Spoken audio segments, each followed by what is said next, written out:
আপনি যদি রাস্তায় কুড়িয়ে পাওয়া 1,00,000 টাকা ভর্তি একটা মানি ব্যাগ পান, আর ঠিক তখনই জানতে পারেন আপনার মায়ের চিকিৎসার জন্য ঠিক 1,00,000 টাকাই দরকার, আপনি কি করবেন?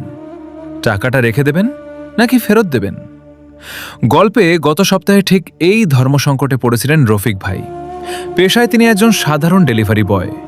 প্রতিদিনের মতো সেদিনও হাড়ভাঙা খাটুনি শেষে বাড়ি ফিরছিলেন। রাস্তার এক কোণে পড়েছিল একটি কালো চামড়ার মানি ব্যাগ। খুলে দেখতেই ভেতরে থরে থরে সাজানো 500 টাকার নোট, পুরো 1,00,000 টাকা। রফিক ভাইয়ের ঠিক ওই মুহূর্তে টাকার খুব দরকার ছিল, কিন্তু মানি ব্যাগের ভেতরে টাকার পাশাপাশি একটা আইডি কার্ড আর একটা প্রেসক্রিপশন ছিল। আইডি কার্ডের ঠিকানা দেখে তিনি সিদ্ধান্ত নেন, যেভাবেই হোক টাকাটা আসল মালিকের হাতেই পৌঁছাবেন। ঠিকানায় পৌঁছে তিনি যাকে দেখলেন তা দেখে তার নিজের চোখেই পানি চলে এলো।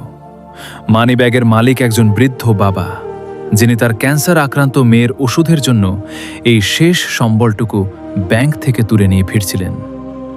মানি ব্যাগটা হাতে পেয়ে বৃদ্ধ লোকটি রফিক ভাইয়ের হাত ধরে বাচ্চাদের মতো কেঁদে ফেললেন। রফিক ভাই কিন্তু টাকাটা পেয়েও বড়লোক হননি, কিন্তু তিনি একজন অসুস্থ মেয়ের জীবন বাঁচাতে সাহায্য করেছিলেন। প্রলোভনের সামনে নিজের সততা ধরে রাখাটাই হয়তো সত্যিকারের মানবের পরিচয়। আপনার জীবনে কি কখনো এমন কোনো কঠিন পরীক্ষার মুখোমুখি হতে হয়েছে? কমেন্টে জানান।